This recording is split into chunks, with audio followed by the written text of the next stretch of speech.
இப்போ அடுத்த கொய்யா மரத்துக்கு நான் போகிறோம். எங்கே இருக்குன்னு பார்க்க இருங்க. 2 மாதம் ஆகுது. நல்லா வழி மறந்து போச்சு. என் ஃப்ரெண்டு இங்கே தான் இருக்கான், அவனுக்கு தெரியும். அவன் தான் என்ன கூட்டு போனான். பாருங்கள்.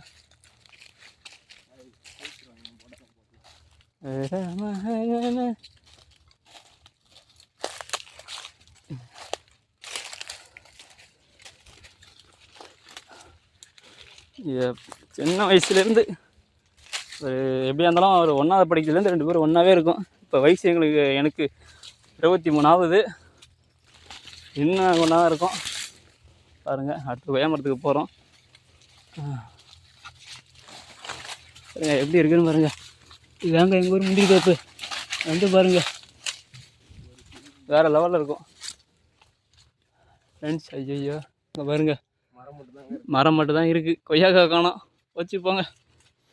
ஓ மை காட், இங்கே பாருங்கள் முந்திரி பூவை. அப்படியே அப்பா இந்த மாதிரி இடத்துலலாம் இங்கே பாருங்கள்.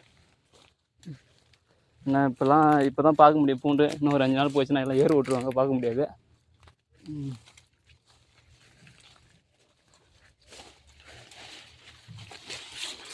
எங்கள் ஊர் முந்திரி தோப்பு வந்து பாருங்கள். இங்கே பாருங்க எறும்பு புத்து எந்த அளவுக்கு இருக்குன்ட்டு. இன்றைக்கி வந்தோம், ஒன்றும் ஆப்பிடல. கொய்யாக்காய் போச்சு.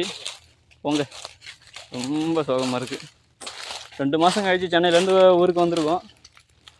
ஏதாச்சும் சரி கொய்யாக்காய் இருக்குமேனு வந்து பார்க்க வந்தோம். ஒன்றுத்தீங்கன்னா முந்திரி தோப்பு மட்டும் பார்க்கலாம், அவ்வளோதான். பாருங்கள், அதாவது அப்படியே எல்லாம் ஊஞ்சல் கட்டி அருமையாக இருக்கலாம். அங்கே பாருங்கள் எப்படி எந்த அளவுக்கு இருக்குன்ட்டு. வா வா வா, இதான் எங்கள் ஊர் முந்திரி தோப்பு. பாருங்கள், ஏங்க எங்கள் ஊர் முந்திரி தோப்புக்கு வாங்க.